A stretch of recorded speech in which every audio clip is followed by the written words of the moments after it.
Bom dia, sou o professor Kleber Jamal. Continuando nossas aulas de botânica, a gente vai falar um pouco sobre as angiospermas, que são as plantas que realmente conquistaram o ambiente terrestre.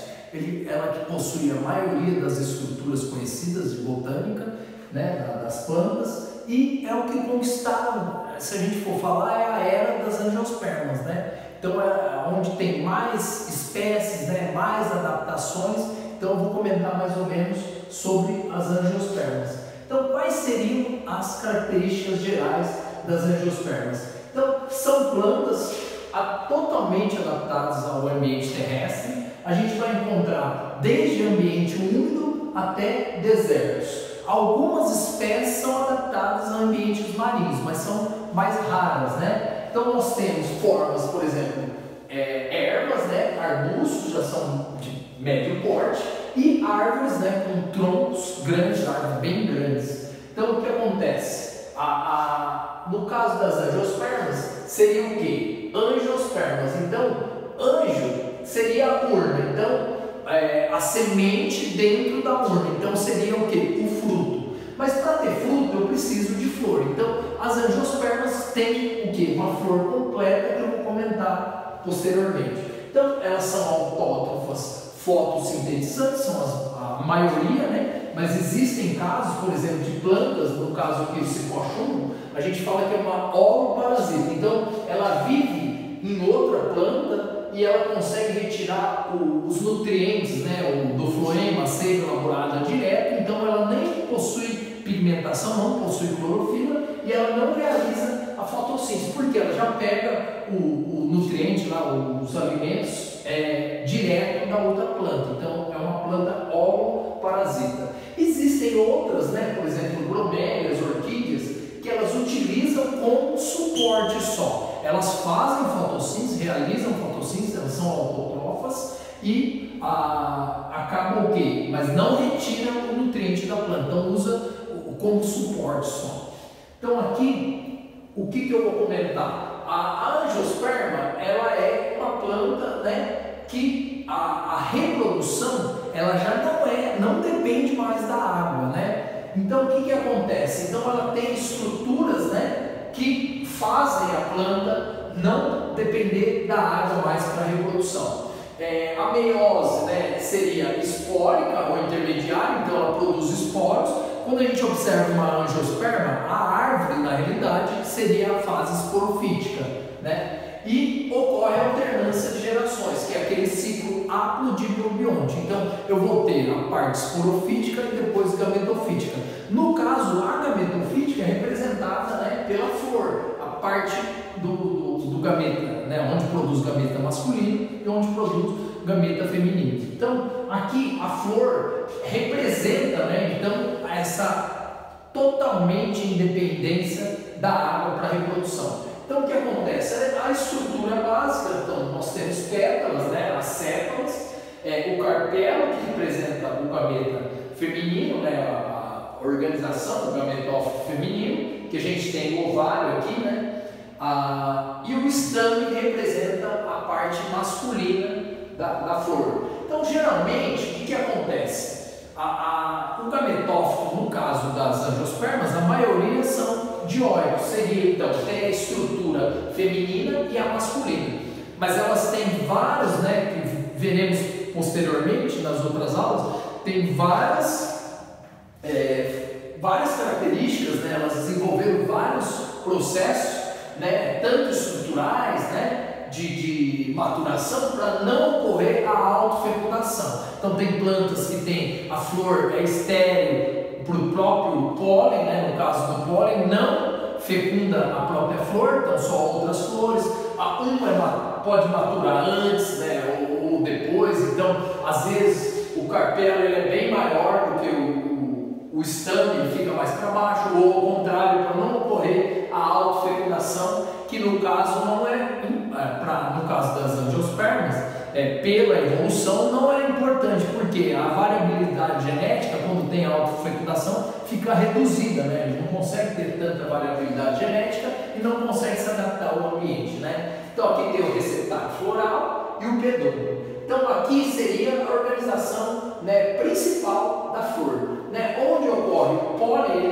posteriormente ele cai aqui, né, no estigma, né, para ocorrer a formação do tubo polínico, para ele crescer até aqui o ovário. Então, a planta é interessante porque ela produz uma oosfera. Então, essa parte nós chamamos de saco embrionário, produz uma oosfera só, né, para ocorrer a fecundação. A parte masculina nós podemos considerar o tubo polínico, que é a hora que o pólen cai ali na polização do estigma, ele cresce em direção ao ovário, né, que seria aquele processo de quimiotropismo. Então, o pólen cresce, o tubo polínico cresce, né, ele cai ali e vai sofrer o quimiotropismo e vai chegar até o ovário. E nós temos dois núcleos espermáticos, vão ocorrer aquela dupla fecundação. No caso da angiosperma, uma forma o embrião e a outra forma o fruto, né, o endosperma, que a gente vai ver posteriormente. Então,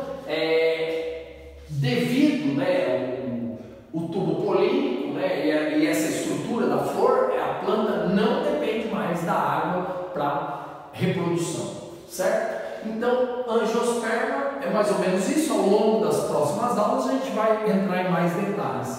Então, aqui tem a classificação. Então, depende, a planta ela pode ser, a angiosperma pode ser monocotiledônea ou dicotiledônea. Aqui tem uma tabelinha só para entender. Então, por exemplo, as diferenças entre monocotiledôneas e dicotiledôneas. Por exemplo, as sementes, né? No caso aqui, eu esqueci o N, então sementes. O que acontece? As sementes, ela pode ter um cotilédone, que seria aquela parte nutritiva da planta, né, no caso aqui da semente, que é no caso de monocotiledônea. E dicotiledônea tem 2 cotilédones. Então é isso que dá o nome do grupo aqui da mono, quando tem um cotilédone, e o dicotiledônea são 2. Então as folhas, né, em relação às nervuras, no caso das monocotiledôneas, a gente vai ver que as nervuras são paralelas, né? No caso, por exemplo, da cana-de-açúcar, né? Do milho. E no caso da dicotiledônea, nós falamos que ela é reticulinervas. Então, ela tem o eixo principal e tem nervuras transversais, assim, laterais.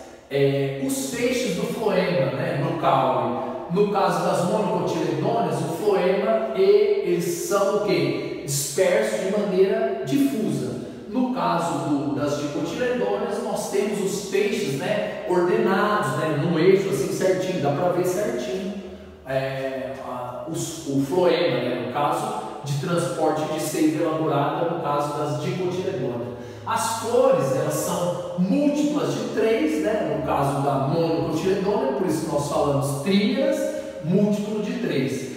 E no caso das dicotiledôneas, nós teremos flores pentâmeras ou tetrâmeras. Então seriam múltiplos de 5 ou múltiplos de 4, no caso da flor. O fruto também, se a gente observar, quando a gente corta o fruto, a gente vai ver os 3 carpelos no caso das monocotiledôneas, né? E 5 carpelos no caso das dicotiledôneas.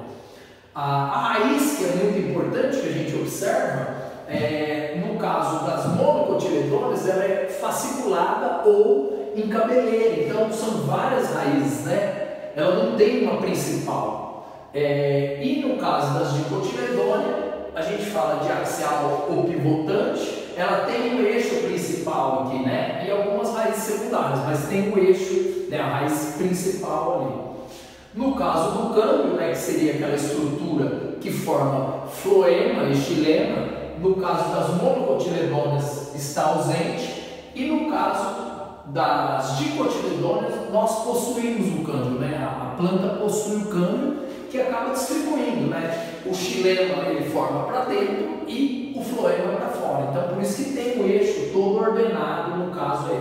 Então quando eu for às vezes um exercício no vestibular ou no Enem, ele vai perguntar, né? Alguns pegas. Então por exemplo, pode ter a flor, pode ter 6, né? 6 pétalas, né? Mas só que eu tenho que observar outra, né? 6, 12 pétalas, por exemplo, ela é múltiplo de 3. E no caso das dicotiledôneas tetrâmeras, também é múltiplo de 4. Então, eu vou observar outra estrutura.